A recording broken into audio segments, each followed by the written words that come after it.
it's Nick Cage. Let's go after the Cage. And so we did, and we ended up, I was in New York doing something, and his manager called me and said, hey, I really like this script. I'm going to give it to Nick. Because he told me that Friday, Nick's going to read it this weekend. And I said, whatever. Heard that a million freaking times, like whatever. And I pick up, I say, hey, Mike. And he goes, hey, Nick read the script. He loves it. He wants to do it. And I said, are you kidding? We got Nick Cage. We got Nick Cage. Rain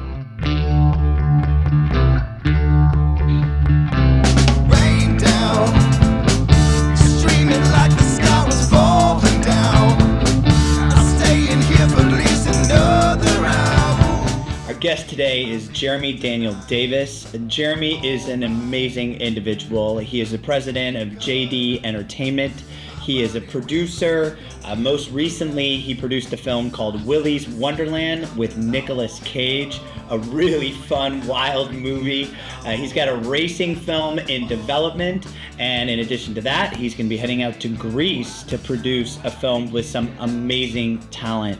Jeremy is such a great guy. I had the opportunity to meet Jeremy last summer. He was a special guest at one of our camps, and I knew immediately, as I say in the podcast, I fell in love with this guy. And he's just such a great guy, such a talented guy. And we got to dive in deep into all different types of ideas, different types of experiences. Super fun episode. I hope you enjoy it. Jeremy Daniel Davis. Yes, sir. Eric, how are you? We have been spending a lot of time together today. Yes. So unbeknownst to all of you, we just finished a camp, and we brought you in as a guest speaker at the camp. And did you have fun? Oh, blast. Are you kidding? Yeah. Yeah, you're running something special here. I mean, these students are absolutely incredible. It was so much fun. Yeah. Well, thank you for that. But I think one of the reasons that Catapult is a special place is because we have so many amazing individuals who come here and who help these students with their journey. And we got to meet last summer. And I at the camp today, I jokingly, but there was some honesty in it. I said, I met Jeremy and I fell in love. And we are getting married. We are getting married. We're Yeah. Still on. Yeah. But the truth of the matter is, man, your passion for this artistry, for the industry, it's palpable. And when you did come in last summer and you spoke to the campers, there's you have this really unique sort of, you're very humble yet very knowledgeable, and you're someone who immediately I just was like, I really dig this guy. I really respect your whole approach to the industry, and to the artistry of acting, which started when you were 3. It was really little. Yeah, so tell us a little bit about the story of Jeremy Daniel crazy. Davis in the TV film industry. Which, I mean, you can walk it. Yeah, you can definitely walk at 3. Awesome. You're not great at walking at 3. No, I was probably like a miniature drunk at that point still, bumping into things. Yeah. And then, so tell us about that. Tell us about, how you got started. Thank you. Very young. So there's a little movie called A Christmas Story. Classic. Yeah, it's a good one. It's a good one. You got to watch it every Christmas. It's one of those you got to see. So there's Ralphie. Yes. He's the one that'll shoot his eye out if he gets the BB gun, Right. So his mother knew my mother. My mom worked at a grocery store, and she was a customer, came in, and my mom literally one day was just like, you got to see my kid. My kid's really cute, and he could be in movies and stuff like that. Okay, so she knew that Peter Billingsley was in. Okay, I got it. Okay, so she knows. He just booked this big Christmas movie. Yeah. So your mom basically is my agent. She was, yeah. That's hilarious. Yeah, so she just goes to her and just goes, "Hey, you got.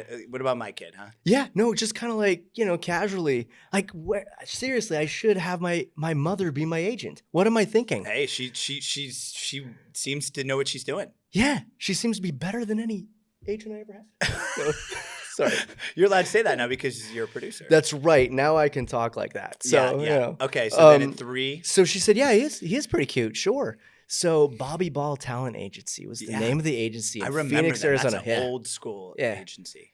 Big time old school. Yeah. And they were like, they signed me and I went to commercial class right away. And I did it for a couple years. But at that time I wasn't really ready.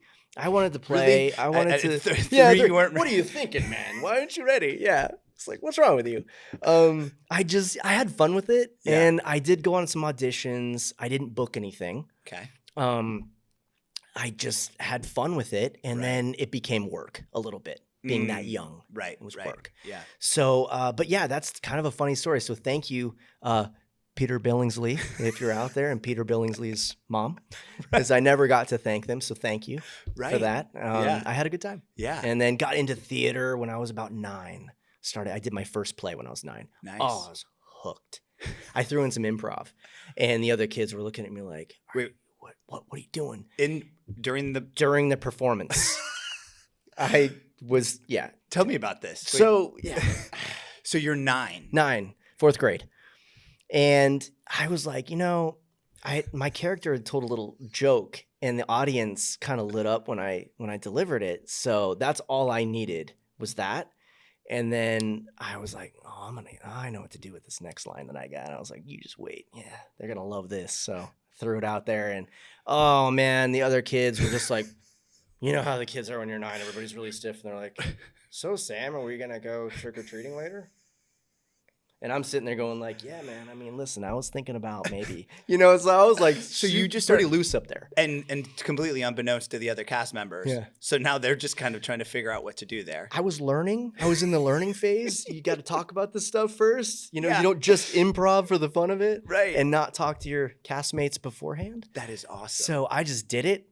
And I remember Mrs. Duke, she was our director, and she was also the teacher in our 4th grade. It was really just class, and she put on these plays, and she was like, you really need to stick to the script. And I was like, all right, lady, whatever. Kill the creative spirit. Fine. Good job. I love that. And fast forward to today when we were working with the actors, you were still killing the script.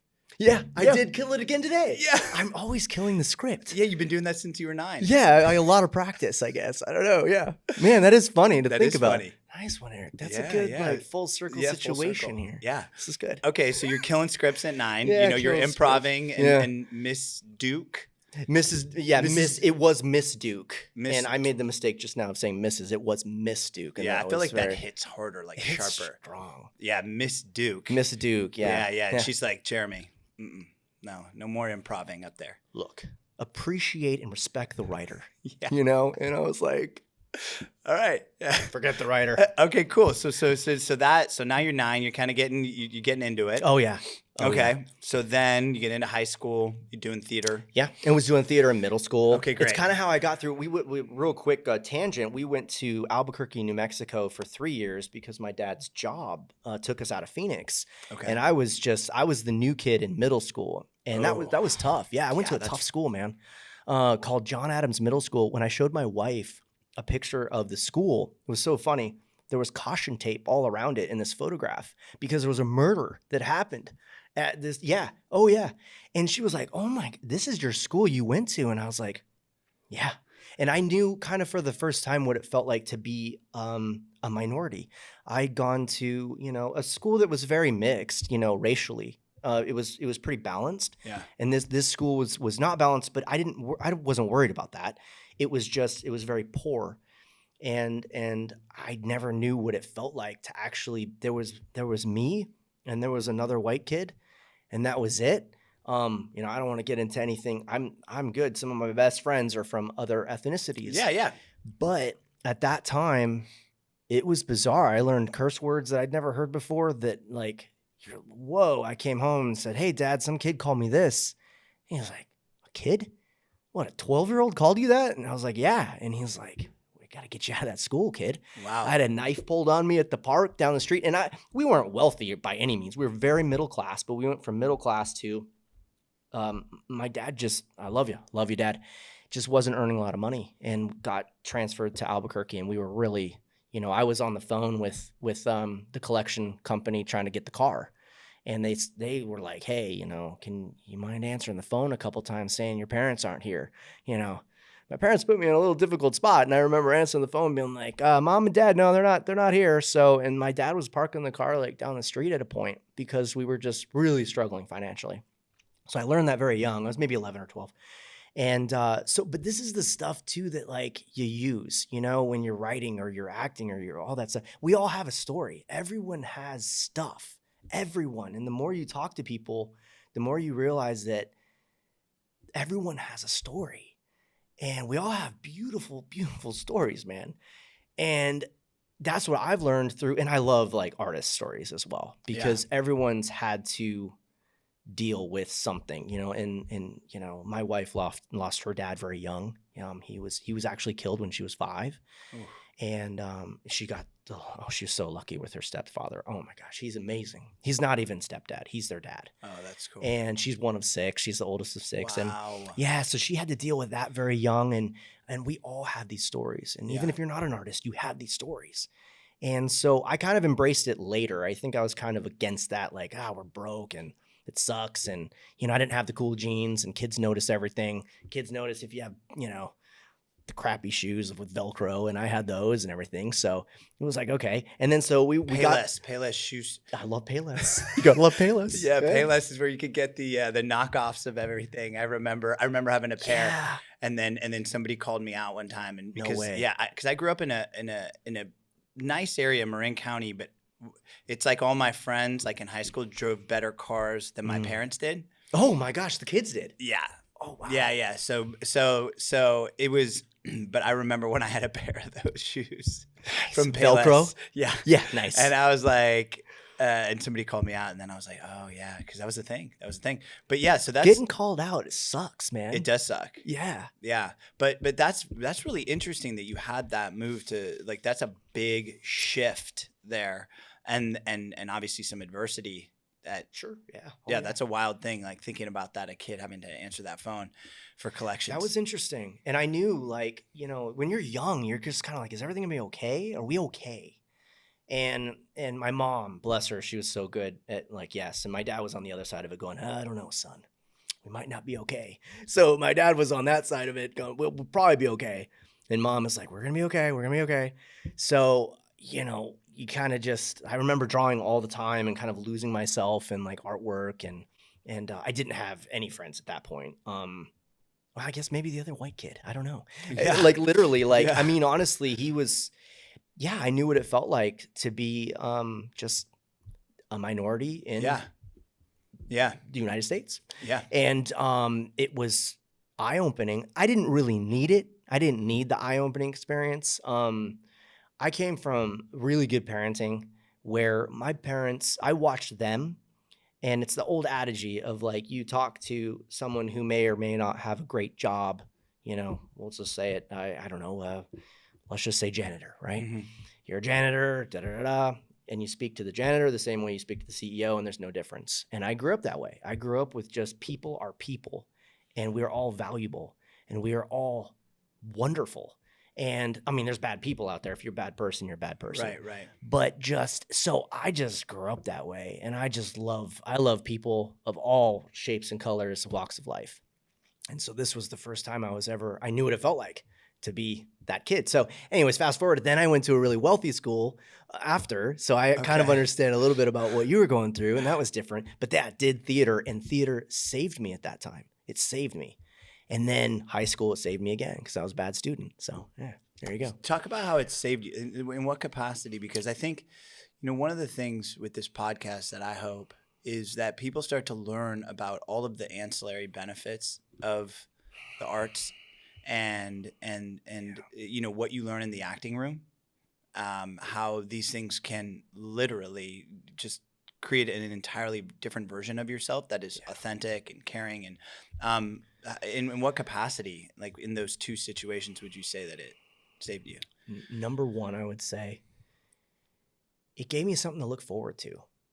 It gave me something. So school was very difficult, but I knew, hey, if I have rehearsal after school, oh man, I can't wait. I've been working on this piece on the script, and I can't wait. I can't wait to do this scene, and I can't wait to do this. So it gave me that hope. And for me, I I did a lot of things that I wasn't talented at. I did a lot of stuff I was really bad at. Okay. This wasn't one of them. I kind of came out of the gates and I knew how to I got it. I needed to grow. But naturally I could hang. Yeah, it clicked. It clicked. I was on stage and it was like, let's roll. Let's do this. And it felt really good. So it was something that I was, good at and felt good about. But when it came to the character, then you start getting introspective about your life and you start thinking about, oh, well, this guy's going through this. This character's going through this.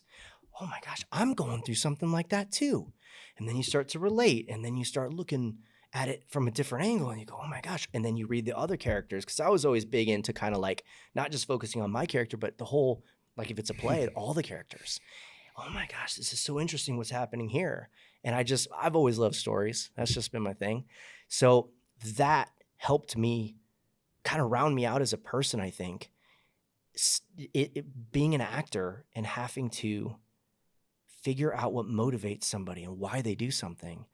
And I wasn't a kid that needed a lot of work with empathy, but it only made it stronger to have empathy for other people's situations and life in general, just life and the struggles that we all go through. And then I felt like, oh my gosh, I felt a little bit better about some of the problems that I was going through because, that's most of these plays and most of these movies are about conflict and they're about having problems that you need to fix. That's what we do is as an audience member, we watch people trying to fix their problems, it makes it interesting. So there was that relatability, but yeah. Wow. Yeah. Those are two such great examples of what acting and obviously the arts in general. The arts in general can help us out. What you said about them, those two components. Number one, it gave you something to look forward to. Right. Which we could also look at. It gave you a sense of purpose. It motivated you. It gave you, which for so many kids, they have nothing to look forward to really, hanging out with friends, maybe they have, but for many kids, when I think about middle school and high school, I didn't really look forward to anything. I had fun with friends and whatever, but there wasn't anything like that would drive me, right? And so I think that component, I think that the artistry really gives you something. We have one of our lovely production assistants, Kate, who is here right now. And I know, for someone like her who has spent so much time here at Catapult, I know that the impact it's made outside of the acting room. Just something to look forward to, the friends, the connections that she's made here. Right? I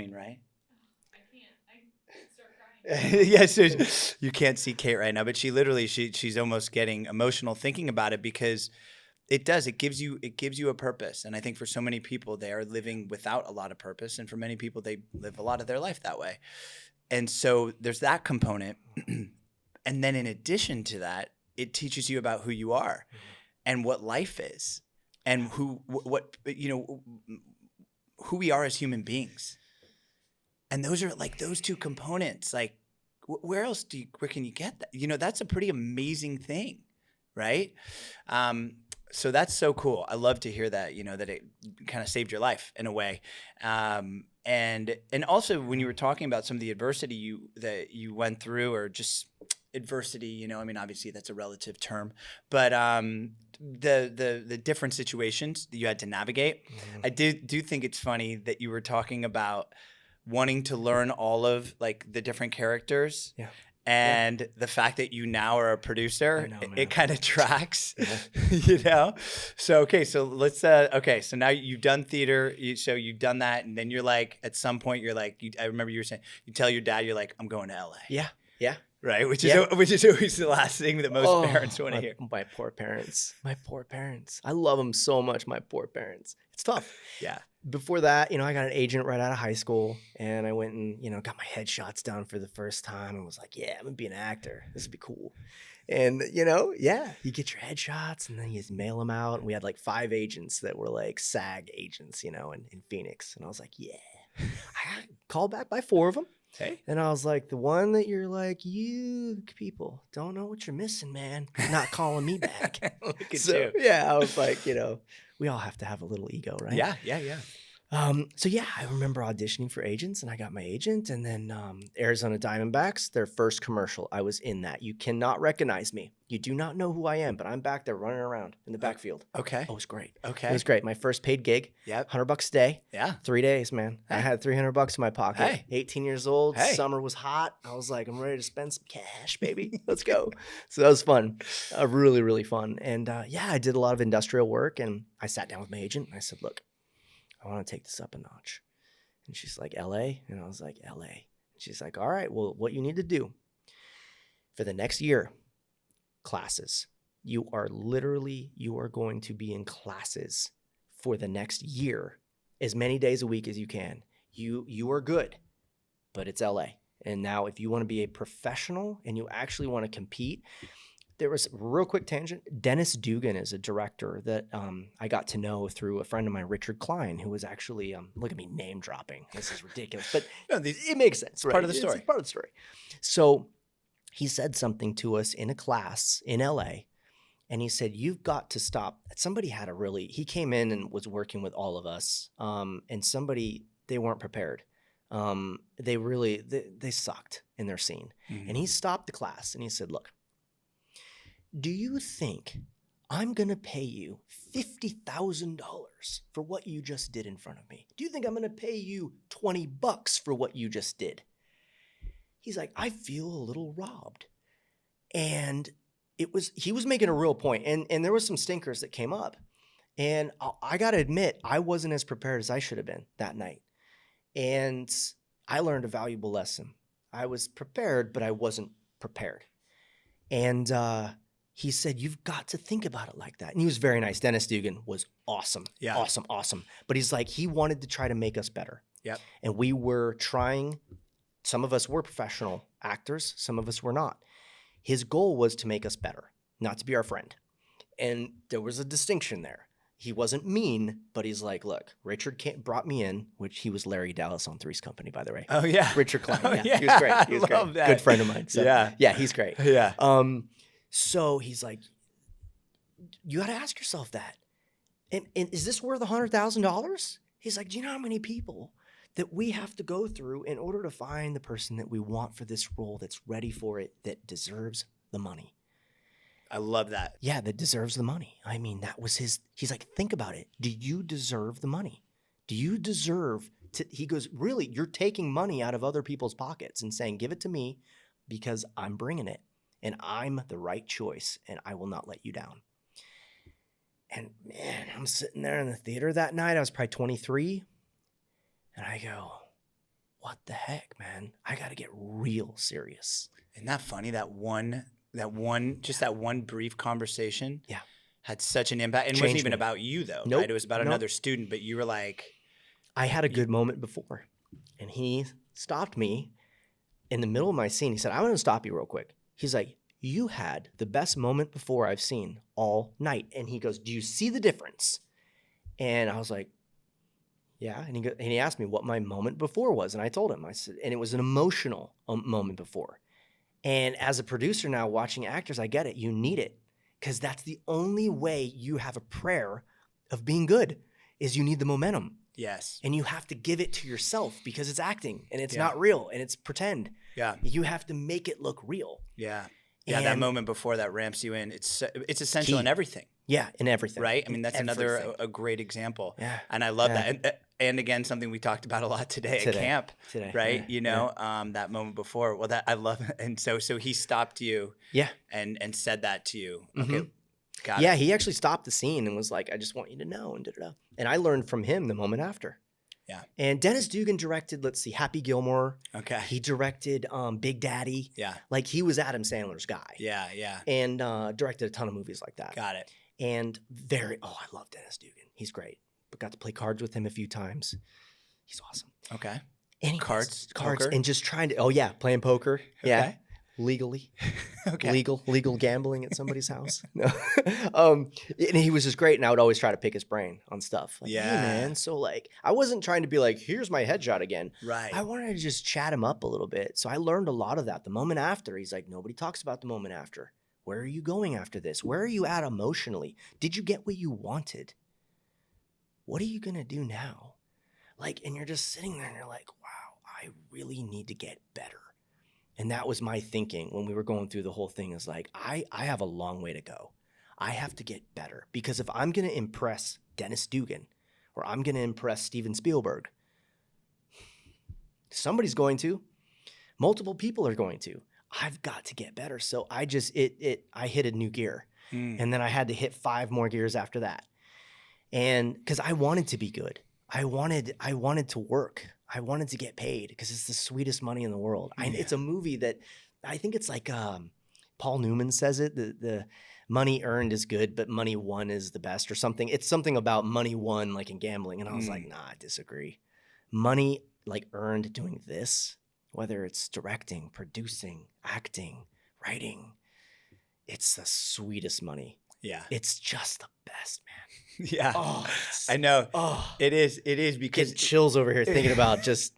well, but it's Oh, such a great beautiful industry. thing, because it's like it's where the passion, when you can have something that's profitable, that you're so passionate about, Right. that you're so dialed into, Yeah. you know, and again, like another lesson, like as you're talking, so you're talking about the moment before, right? The importance of it, momentum.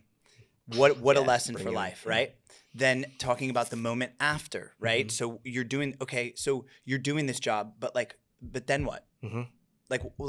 What's it? Where's this going to? And that's where that moment after in acting. It's like Yeah. all of these things that you're bringing up, they're so relevant. And I have no doubt in my mind that because you had this passion, especially, you know, in your 20s at a young age, and you're absorbing these concepts, there's no doubt in my mind that those same concepts have been applicable in some other ways in your life outside of the acting room. 100%. Right? I mean, you can Yeah. see when you talk about these experiences what an impact it made, you know, Oh my gosh. just on Just core. yeah. Yeah. Yeah.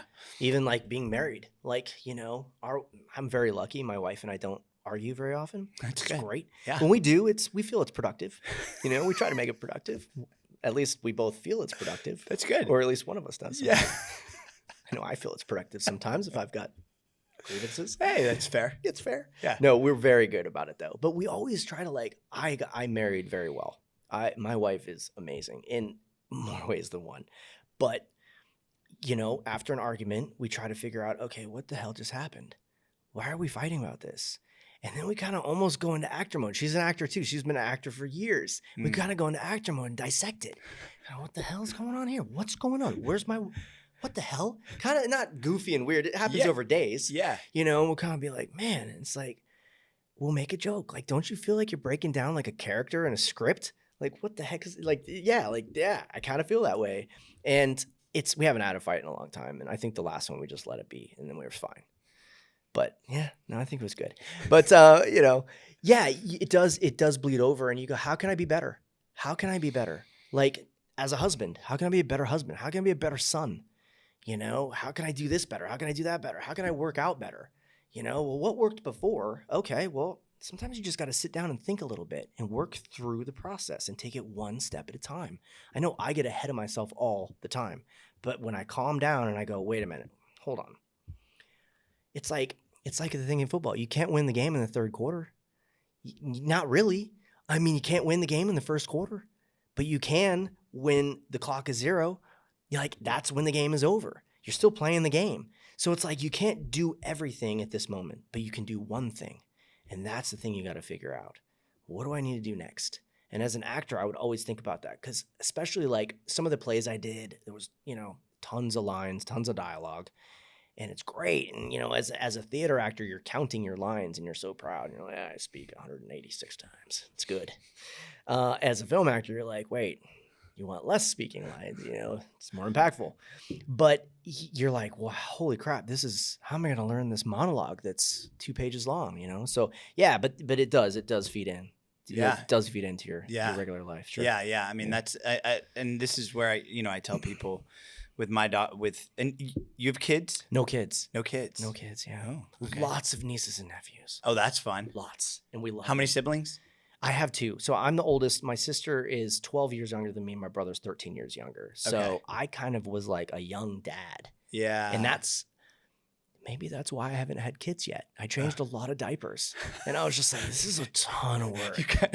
You checked that box. Yeah, I think I kind of felt that way a little. Yeah. I didn't. Right, But I'm like, man. Yeah. Wow. Yeah.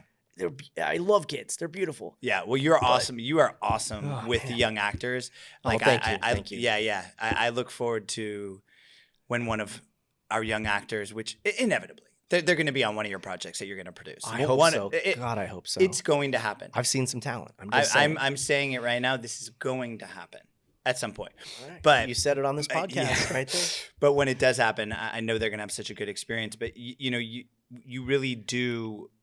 You can see how all of these components of acting you bring to just who you are as a person, right? Yeah. Thank you. So now, okay, so you kick up the gears in acting, but obviously then you have some success. Yeah, I booked some things. Yeah. Yeah. So and the biggest thing was the SEAL Team 6. Yeah, and if we can just back up, I'd love to tell a story about Kevin. I would love to hear that. This is such a great story. So Kevin Lewis, who directed Willy's Wonderland. Yes. My first film role is because of him. Okay. And this is how it happened. So backtrack a long time ago. 2003. I love any story that starts like that, by the way. So dramatic. No, just the laugh though, that it was great. Yeah, go ahead. Well, because it's a movie called Malibu Spring Break. That was my first film credits. Oh, I love that. Yeah. Oh,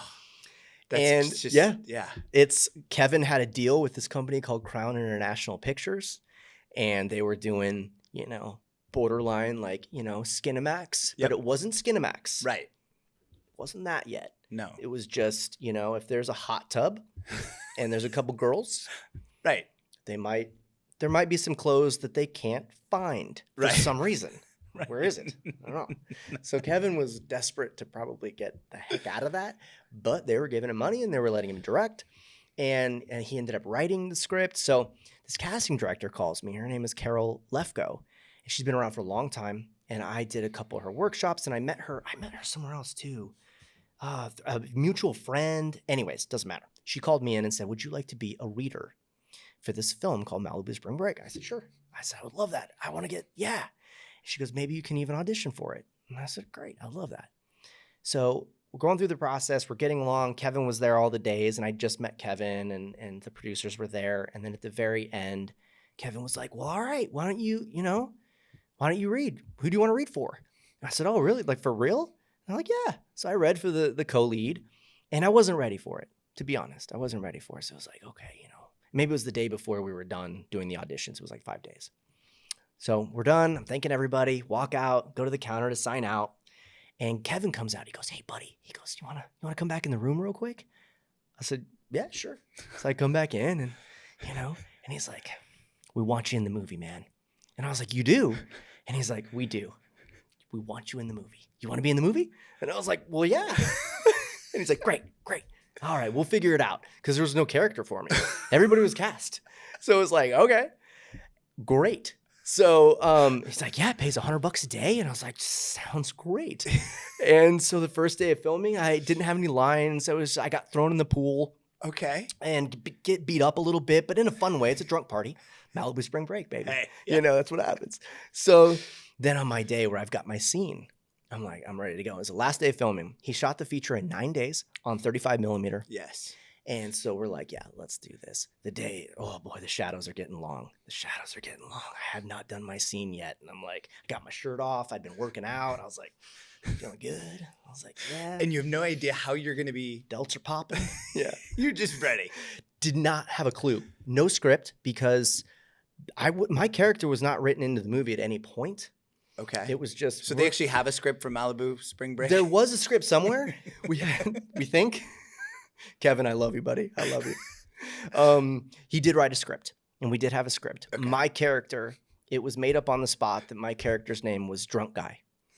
And then my Perfect. buddy, he was Drunk Guy number 2. Perfect. And there was a girl, and we were trying to get her drunk because it's a party. It's a party. So it was, Kevin's like, he talked to me about the scene, but we hadn't gotten to it yet. And way behind, he's getting pressure from everybody. Everybody's getting pressure. We gotta go. And he goes, everybody stop. I promised this guy his scene. I'm not even kidding you. It was like a superhero moment. And he's like, I promised this guy his scene. We're doing your scene, buddy. I had met Kevin a couple times at the reading. I mean, that 5 days that I did it, and he promised me a role. He said, I promised you a role. And I said, dude. He goes, let's figure it out. Okay. And he took like one of the lead girls, and he's like, you're going to be in the scene with the guys. And you guys are backed up against the bar, and we did this whole thing. And it was all improv, no script. And I was like the lime guy. We were giving her tequila shots, and I knew the other guy that I can't remember his name, but we were buddies, and we worked it out how we were going to and it was pretty funny. No Salt, script. Yeah. No script, improv. Okay. Did 2 takes on 35 millimeter. And that was it. And it was done. And I remember that day at the end of the shoot, I said, Kevin, whether or not it's in the movie or not, thank you so much, man. I was like, I knew even then, I'd been out in LA for probably like 2 months. Even then I knew that was rare, weird. Yeah. What the heck did that do for him? I was just a no-name actor. It wasn't going to do anything for him.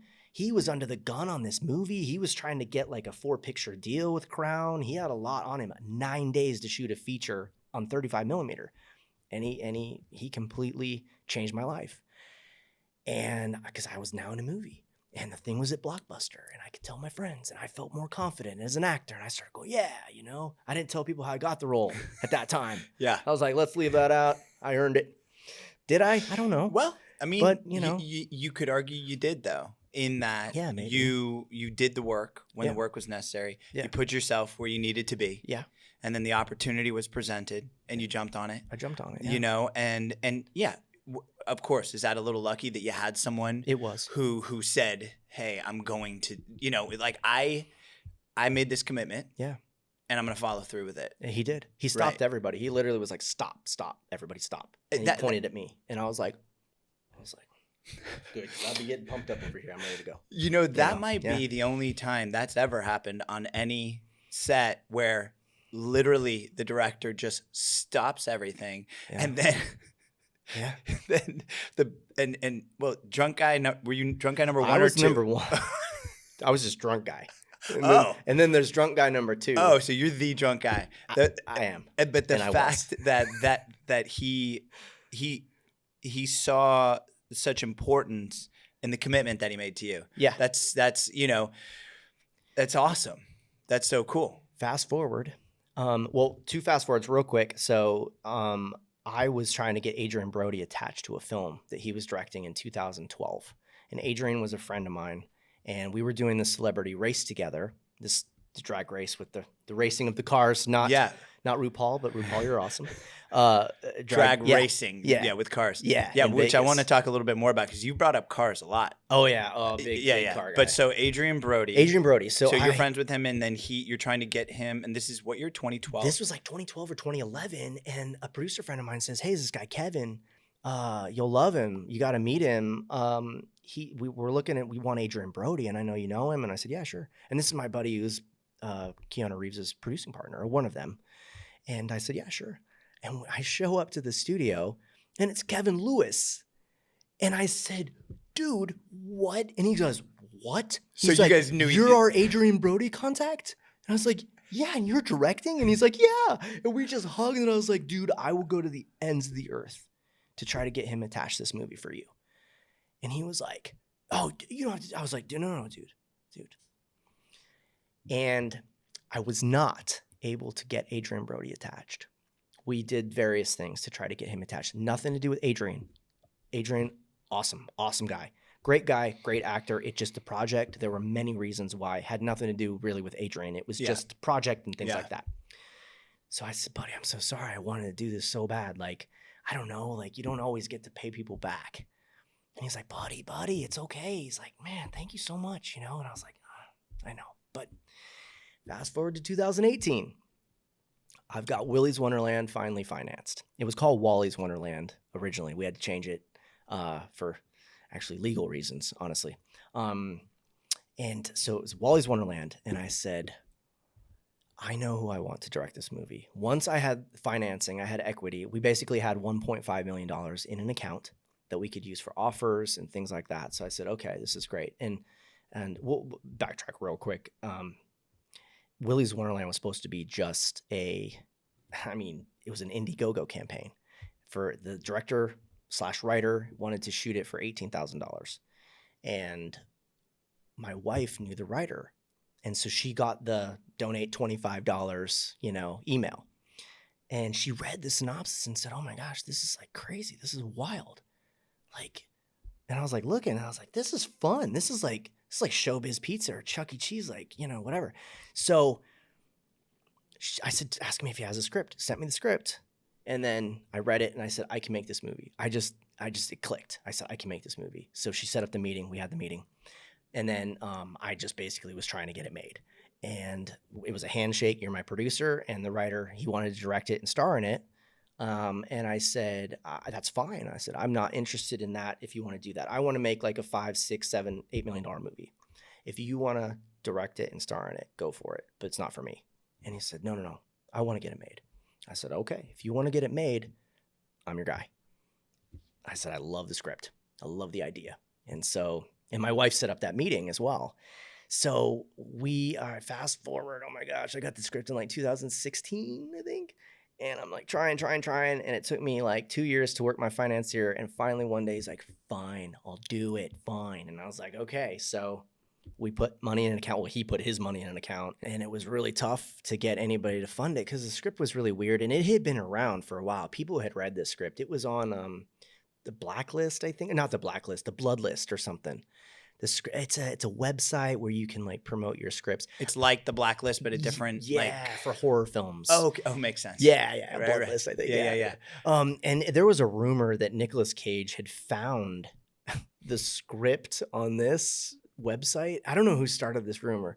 That's more false than false. It didn't happen. Okay. These movie stars, you've got to put together a lot of money for these guys, and they're not sitting around looking at these websites going, man, I really would like to work. Nicolas Cage, yes, he went through a phase that he's well aware of where he was taking a lot more work. It's very public what happened with him and his finances. He wasn't taking everything, but he was taking a lot more work. We got him on the upswing. So just backtrack just for a second. And texting Kevin was hilarious. He didn't get back to me and I was like, oh man. So I had to bring on another guy. That didn't work out. And I said, all right, I'm going for Kevin. I'm calling him. We're getting him on. I knew he hadn't made a movie in like 8 years, maybe 9 years. And he was raising a family. He was doing his thing. He was like, I didn't know if he'd quit the industry or not, or was just taking a break. And just real quickly, yeah. why were you so, I mean, I know he helped you out, right? Yeah, sure. Yeah. But what do you think it was that you were so adamant? You're like, I want to get this guy. Do you think it all came back to just that one moment where he? Oh, it helped a lot. It helped a lot because at that time, we're fast forwarding at that time, 15 years? I'd been in the industry now 15 years, and I had met people that, some of the greatest people in the world I'd met. Oh my gosh. And to some of the worst people I'd ever come across Yeah. So I had been through the ringer, and I remember, I never forgot what he did for me because he didn't know that I was ever going to be in a position to hire him. He never knew that I was actually going to ever be in the position that I was in. He couldn't have possibly. So I got to see his character without there being anything false. It was pure character. It was who he was. And as I was getting older and not quite as stupid when I was younger, realizing this is real. This is rare and this is important. And so that's what made me think, I think Kevin's the right director for this movie anyways, but I really want to work with him again. And I know I can trust him. I know we can be partners on this and we can partner up. I hope he likes the script. And at that time, I had a feeling, Kevin had been out of the game for a while. I had a feeling I was going to have to fight for him because the guy who was producing at the time, he ended up not producing the movie. That's a whole other podcast. Was like young and hot, director, young and hot. And Kevin's joke was old and tired, old and tired, old and ugly, Quite the opposite way. quite cooled down, cold and slumping. And he's not, by the way, he's not at all. Right. But that was the but- joke, right, you know. yeah. Kevin, but young and hot, Was the that- upcoming director. Was that the verbiage he actually used? Young and hot. Yes, he did with me. He's like, young and hot. Is Kevin young and hot? I was like, he's young enough and we can warm him up. We'll need some help, but we'll warm him up. We'll get him hot. Yeah, we'll get him in the gym. So you're gonna have to So- work. Yeah. So you knew you were gonna have to kind of, to work a little bit to make sure that Kevin was gonna be. Yeah, for sure. And I sold him to my team at the time. And but when I called him and I said, dude, I texted you, like, what the heck, man? Like, I brought on this other guy and it didn't work out. And like, I needed to call you. He's like, dude, I'm so sorry. I didn't see your text. And I was like, okay. Sometimes we don't see people's texts. It happens. So he read the script, loved it, was like, dude, I want to get started on artwork. Let's do this. So he hired an artist and we had like really cool artwork. And then he was just, the best partner in the world. So we're working on it together. And finally we went out to Dave Bautista, actually. Jason, I think, booked something that was going to take a while. Maybe it was Aquaman, I think, at the time.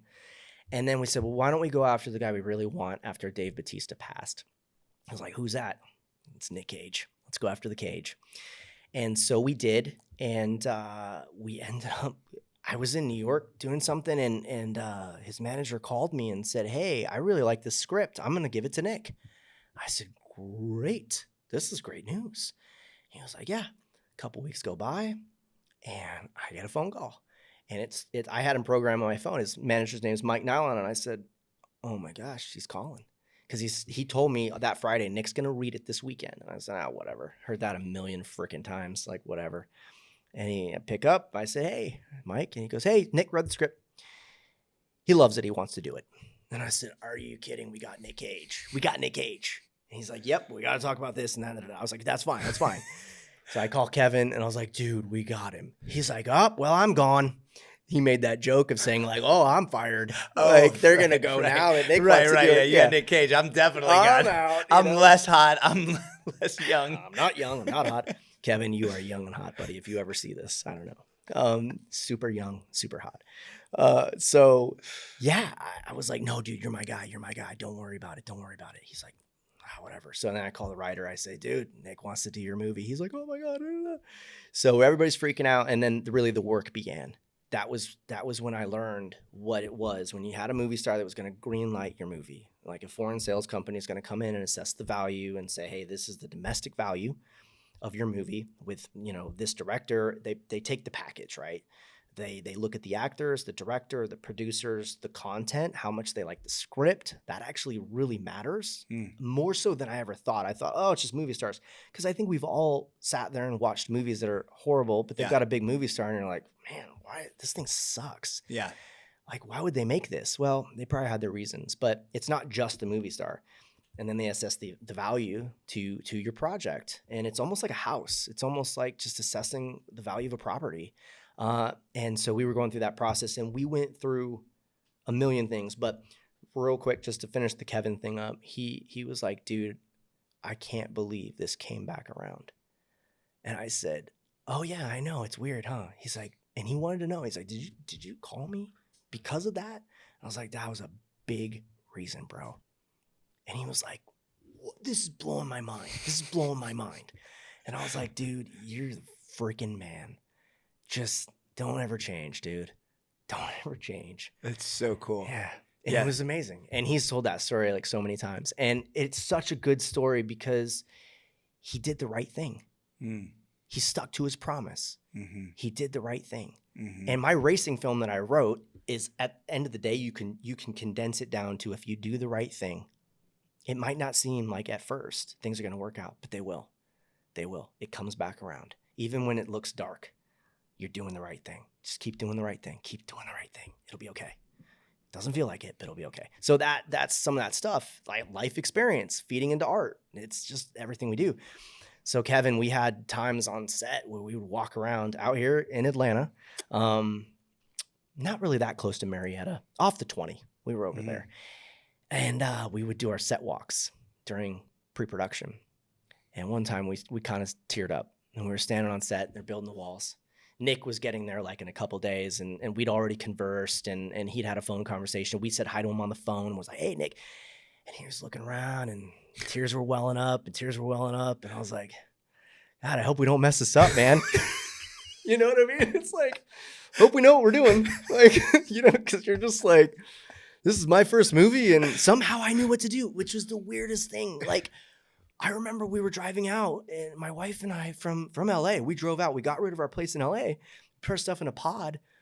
We drove out, took 3 days, and we're showing up to Atlanta. And we were at like somewhere in Midtown, the Hyatt or something. I can't remember which hotel. And we're sitting there and having our wine, celebrating. And I was going to go on set the next morning. And my wife was like, do you even know what you're going to do tomorrow? And I was like, yeah, I don't know. It'll come to me, though. It'll come to me. That's amazing. But you just kind of go into that gear. It's like, Yeah. I'd put this whole thing together. Right. And then it's like, oh my God, it's real. Like the loan hit and the money's starting to come in from the loan, and Nick has got his schedule. We know when he's coming. We know where he's coming from. We're hiring crew. We're crewing up and everything. And I just walked in that day, and I remember it was so weird, man. It just like clicked. It was just, boom, I know exactly what to do. And it was, I can't explain it to you. Yeah. And my wife even said it. She goes, we arrived and you were just like, boom, I'm producing this movie. This is what we do. All right, what's going on with this department? Who do I need to talk to over here? Who do we need to hire? Da, da, da. And it was just one thing after another. I found out 10 minutes after being there that we needed to change the name of the movie, or else we were probably going to get sued by Disney. So that was really fun. I was like, okay. My set designer comes up, Molly, who's amazing. I freaking love her.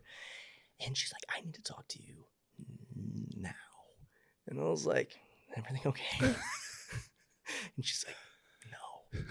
And boy, I don't know how much we want to get into it, but she showed me a clip from a Simpsons episode that I was like, I called the writer immediately and I had a conversation, and he's like, he assured me no, but I said, okay, well, legally we've got to change the name because this is, I can't believe we all missed it, and she caught it. And we changed it. It was a simple change. It was either going to be Whirly's Wonderland. That was what I came up with, Whirly. And I wanted it to be a kill move. Yeah. I wanted the character Whirly Weasel to have like a whirly and like he spins your head off or something. I don't know. Or Willy. And we actually named the film Willy's Wonderland simply because we couldn't decide. And we put it to Nick. We let Nick decide. And we said, what do you think? Willy's or Whirly's? Oh, yeah, no. Whirly's is good. I like Willy's too, but Whirly's is good. And so you do solid impression. It's solid. It's solid. Yeah. It's it's good. Yeah, I'm losing it a little bit. I haven't hung out with him in a while, You but should keep working on it. I need to keep practicing, and then I'll call him. Do another film with them. I need to. Yeah. Yeah. But that's good. No, good. And he said, but I'd like to go with Willy's for the simple fact he had a stuffed animal when he was growing up, and he and his dad, they got in a lot of fights. Okay. And it was a whale. And it was named Willy. And it was way before Free Willy. Free Willy. Yeah, sure. And he would punch this thing out of frustration after fighting with his dad. And he said, so I'm going to be beating the crap out of these things. I'd like the movie to be called Willy. This is kind of weird that you guys are settling on these two names. And we said, Willy's it is. Yeah. So thank you, Nick. Yeah. Wow. Yeah.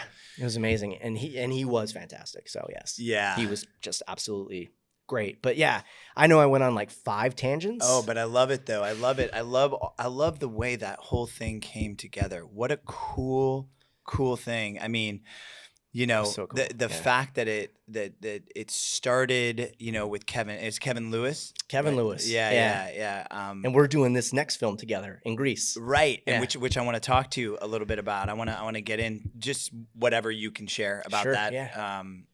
Outside of that, you're going to Greece in like July, maybe.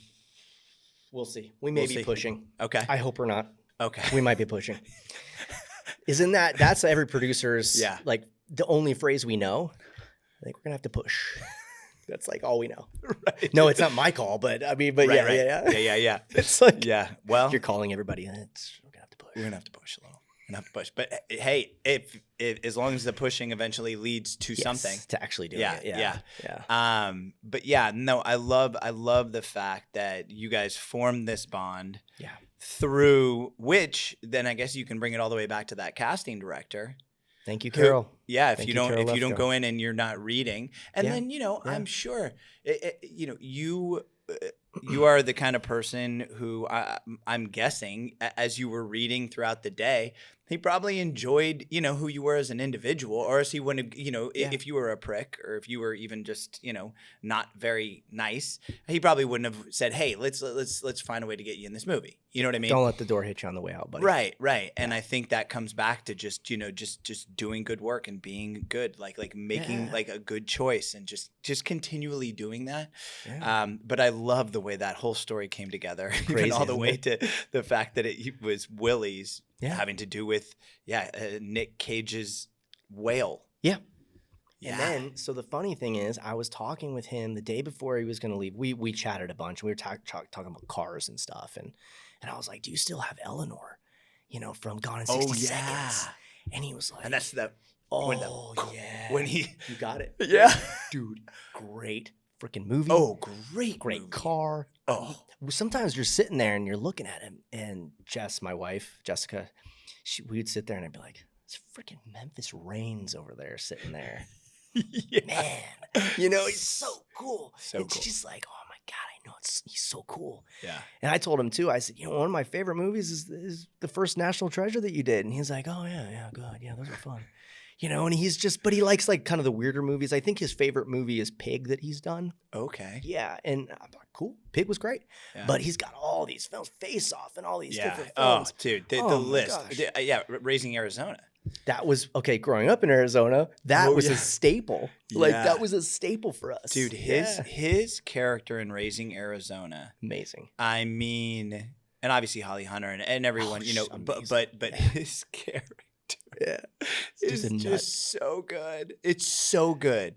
But yeah, that's so fun. So yeah, Willy's Wonderland. Yeah, what the heck we were talking about. Yeah. Well, so and then the- so obviously the then whale. The the next whale. day, paparazzi caught him getting off the plane holding a whale. The day after shooting Willy's Wonderland, and that's when he told me the story about Willy the whale. And then he flew out that morning to New York, and paparazzi were taking pictures of him getting off the plane, and he was holding a whale. And I was like, that's Willy the whale. He bought a Willy the whale, like bought a new one or whatever, Yeah. but it was like his thing. And after every film, he gets a bucket of Kentucky Fried Chicken, and he drinks, I think it's maybe Cristal or maybe it's Dom, and he drinks a bottle of the champagne and he eats the chicken. I don't think it's fried though, but it is from Kentucky Fried Chicken, and its whole thing, this whole routine that he does. And I was like, tonight? And he's like, oh yeah, of course, yeah, tonight. And I was like, God, that's awesome. What a fascinating cat, man. He's amazing. Yeah. And when he's so engaging, and we had guys on the set, like he gave one of our set decorators this awesome jacket, like this leather jacket. They're both like fans of, I don't know, man, I'm going out on a limb. Dragon Z-Ball thing, maybe? Okay. Yeah. Something like I'm kind of something like that. Yeah, I know what you're talking about. And Nick was like, I've got a great jacket for you. And he gave him a jacket, and he was like, dude, Nick gave me this jacket. Like, Nick is just like a 10 out of 10. The guy brings it. I learned so much. Even I'll always be an actor, and I learned so much watching him act. Yeah. And just doing everything the way he did it, his professionalism. Oh my gosh. Yeah. It's just amazing. Yeah, Yeah. it's amazing. But yeah, so the whale, carrying the whale. Yeah, and, that's so funny. It's hilarious. Wow. Yeah, what a interesting. And that's how he is. Yeah, You know, yeah. Everything ties in. So now we'll fast forward. So then the movie it comes out. I remember you were talking about that's so cool about the fact. So it comes out on Amazon Prime. Yeah. It came out on Amazon Prime, Apple TV, Yeah. And the theaters. It came out in theaters right? as well. Or Apple Plus, Apple TV, Apple Plus? TV, Apple Plus Plus? TV? Maybe it's Apple Plus I don't know. TV. Apple. Apple. Yeah. And then this is over pandemic, and it hits number one. Yeah. Right. Yeah. For multiple weeks. And Yeah, and under like the- horror and Yeah. action and stuff. Yeah, and that's so fun. my That's so cool. We didn't even know what to think. Right. We were like, oh my gosh, people are liking it. They're getting it. Yeah. They're getting this movie. Right. And at that time, yeah, we were going to open up Toronto, their film festival with the midnight showing, the big midnight showing. I had that in my contract that we were going to be there, but because of the pandemic. Yeah. Oh, I think we had minimum 500 screens guaranteed, Oh, which went down to like 100 or no, it was 70. And then it performed so well, they gave us another 100 screens. This is height pandemic. This is masks. You can't sit close to anybody. Yeah.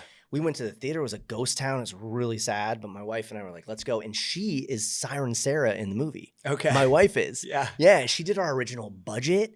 Like we used my wife's budget up until like a couple months before filming. And then the line producer of the film went in and did her own budget. But and then she's the animatronic that maybe lives and maybe doesn't. That's awesome. I don't know. We don't know. I love that. Yeah, so she's the one going around and she kills like Tex McAdoo, who Rick writes. Mm-hmm. And then my buddy Chris Warner, who I brought into the movie, that was like a coffee meeting in LA. And I said, hey man, so we're greenlit. We got Nick. You want to be in the movie? And he was like, huh? And he's a character actor that was in like No Country for Old Men. Yeah. And he's like, he was in a Kevin Spacey film, had a great film scene with Kevin Spacey. And cool. Acting aside, he's a great actor, obviously. Right. And so I said, yeah, you want to read for this thing? You got to throw it on tape.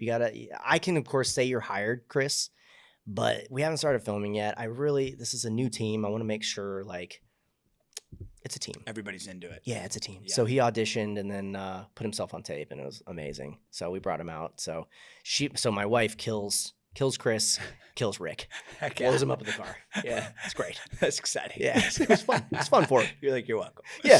There you go. There you go, Chris. So yeah, what a fun, just the way that whole project came to be, the fact that you were able to navigate the pandemic times. And then this film has some success too. And okay, cool. So now you were talking about Greece, right? Yes. Heading out to Greece. So what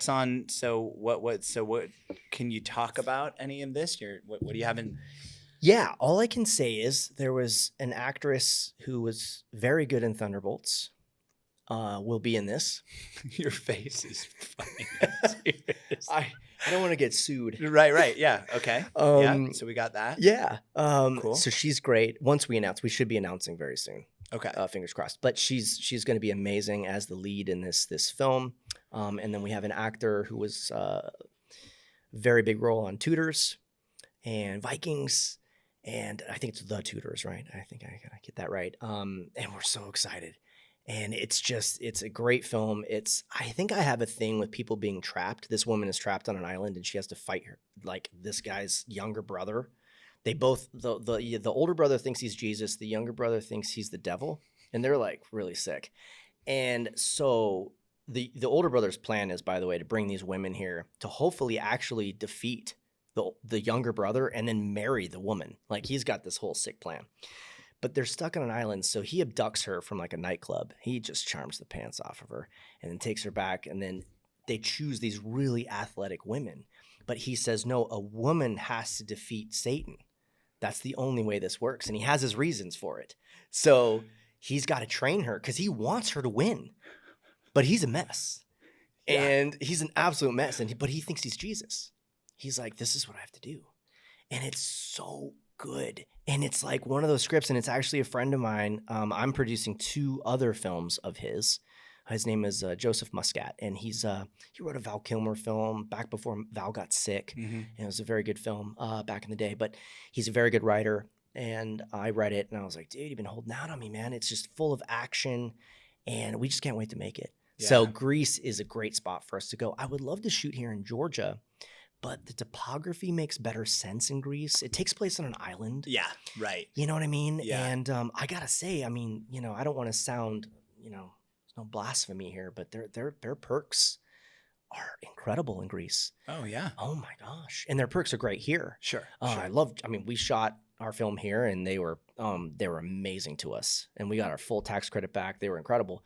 But for this film, I think Greece is making the most sense. So we're pretty much locked in over there. We're waiting for a few things to fall into place, and that's why we might be pushing a little bit. But yeah, it's fun. Should be a fun movie. So we'll see. Wow, man. Well, dude, that's so exciting. Okay, so before we wrap up, I Yeah. do want to. What is the deal with you've mentioned cars so many times? You mentioned drag racing. You mentioned, you're talking about with Nick Cage's car with Eleanor, right? Yeah, From, which he never yeah. had, by the way. He never had possession of Eleanor, which everyone thought. So we ended up. He looked himself up. Nick did, and said, "What cars has Nick Cage owned?" And he was curious at that point. And we went through the list together. We're sitting there, and he goes, "Never had that one. No. Wait a minute. How the hell did they know about this one?" Yeah, and I'm like, "Which one?" And he showed me. He goes, "This one. Nobody should know about this one." Oh, that's weird. And I'm just like, "Oh man, dude, that's spooky." And he's like, "Yeah, that one worries me." And I'm just like, "Oh my gosh!" And Nick was just so great. You're Googling with Nick Cage. Yeah. What cars Nick Cage has or Yep. has had. Yep. And he Googled himself this, and we're sitting this actually closer than this. That's so fun. Yeah. Those are probably Yeah. that's probably a situation you never expected as your 23-year-old self on what was it again? Malibu Spring Break. Malibu Spring Break. Yeah. Okay. So all right. So what's the deal with cars? What is Cars. Yeah. So I got bit by the drag racing bug when I was about 18, and Okay.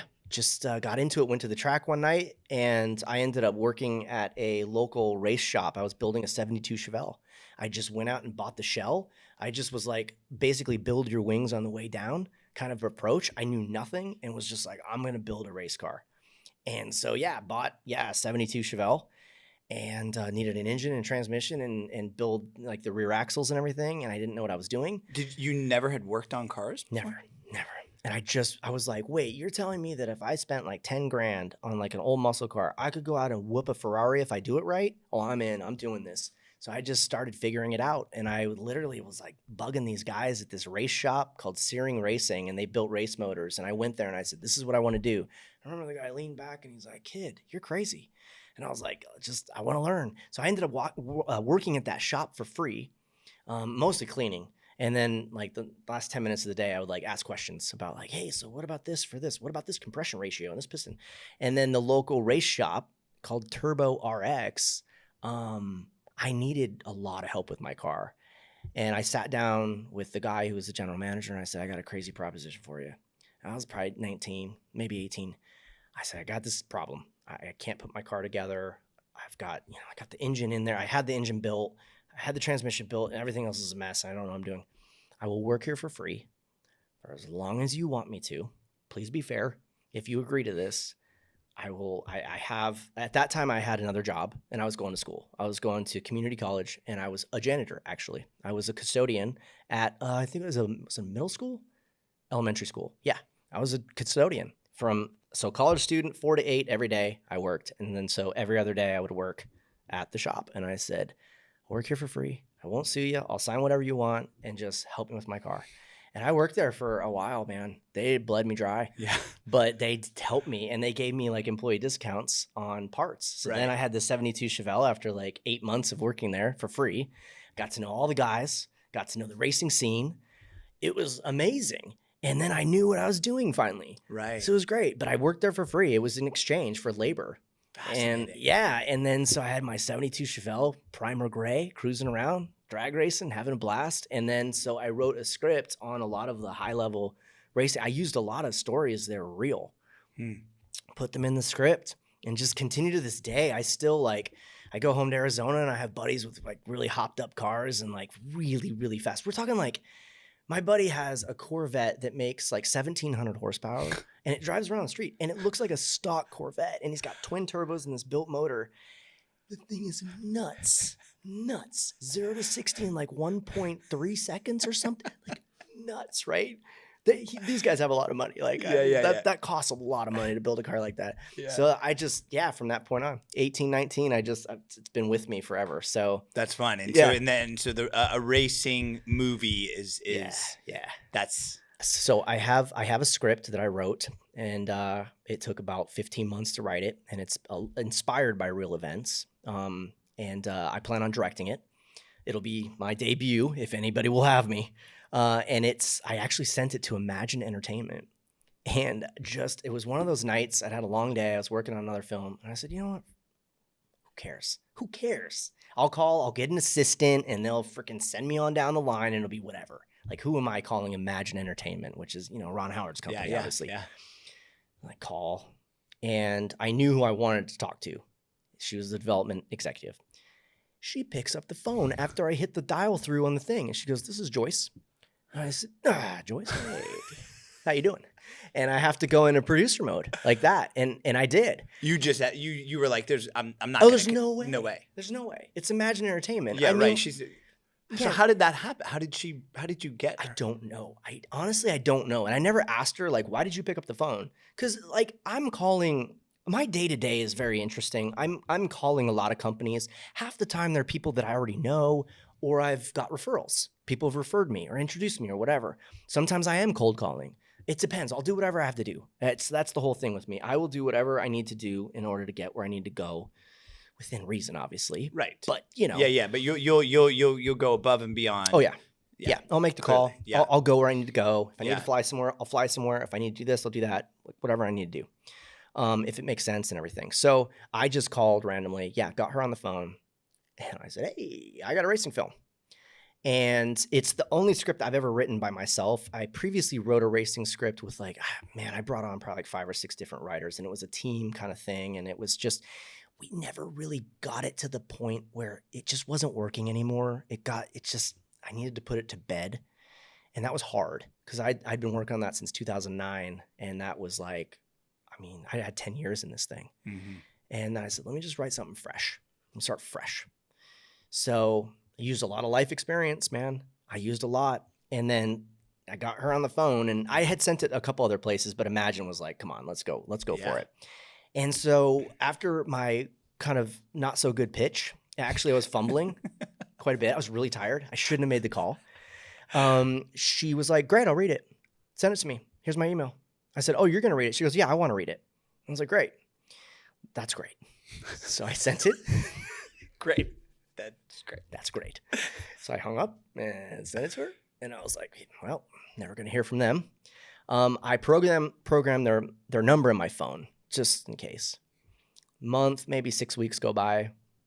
Never forget, I'm like putting lotion on, and I look down. So I've got lotion all over my hands. I got to answer the phone, and it says Imagine Entertainment. And I'm like, oh my gosh, okay, here we go. Yeah. Pick up, it's Joyce. Hey, we looked at your script. We really like your script. I said, no kidding. She said, yeah, and we have actually quite small team here. We're a very big company, but we have a small film division. And so we met, we talked about it, and we briefed Ron on it. And I was like, yeah, like you do, I guess, if you like something, great. She goes, unfortunately, it is a pass for us because it's more small world. It's street racing. It's, he directed Rush, and it's big professional racing and stuff like that. I said, no, I understand. She goes, but we love it. It's really fun. So I wanted to call you and wanted to tell you that we look at a lot of projects, and this was really, really fun. And I said, well, what are you guys looking for? And she said, just anything really. If there's something that you like. I said, probably not anything big enough for you guys. And she's like, oh yeah, if it's 150 million, who cares? We're good with that. And I'm like, I'm literally rejecting projects like that because I don't know how to get those projects made. I'm sitting here going, if it's anything north of 10 million, my connections, I'm not really, I'm an independent film producer. My sweet spot is probably 3 to 10, and even more so 3 to 7. I'd say 3 million to 7 million. That's where my sweet spot is. My contacts, my financiers. Which independently you can do a lot with $5 million, $6 million, even $3 million. Willy's, I think we ended up $6 million. I think was Willy's. But yeah. So she says, if you like something, send it to me anytime. She goes, I'm great taste. We love your script. Open door. And I'm just like, okay. So it didn't work out how I wanted it to, but it was a door open. Yeah. Because and that's how I've always been operating. And that's how you are. Yeah. And that's what you teach here, which I think is really, really the key. It's so valuable. At the end of the day, that's what it's all about. It's all about opportunities, and you create a lot of them yourself. You are the director of your movie of life, right? You're the one directing your own path. And so what you do here is just, oh, dude, yeah, Thank you. Yeah, it's great. Well, great. I appreciate it, man. That seems like a perfect segue to the finish. Thank you so much dude, for having me, man. Thank you. Thank you, man. Yeah, this will likely be the only. I mean, I don't know. We'll see what happens, but it quite possibly will be the only time where our special guest who comes in for our camp, we then just slide right into a podcast 30 minutes after, and I love it, and I've been wanting to do this with you. Thanks, man. You know, you really, it's like you have this level of heart and passion, and then the work ethic, and your kindness too is just it's really it's something special. And so yeah, I just appreciate it. Looking forward to what lies ahead for you. Dude, thanks. Yeah, man. Thank you. And I want to meet this Kevin Lewis. I'm so You will love Kevin Lewis. I feel like I've like seen him through his life, and so fascinating, man. Oh, he's got the best kids. Like his wife is amazing. Yeah, I love it. Mary, like just Kevin is. We talk all the time. I was just texting with him earlier. Like he's such a partner in this crazy business. Yeah. And you need that. You really need that. And I can't wait to go make something with him again. I'm just looking so forward to it. And so this will be our third movie together, actually, if you count Malibu. Right, if you count Malibu. Malibu Spring Break, ladies and gentlemen. I love it, man. Sweet. That was fun. Thank you, Jeremy. Thank you, man.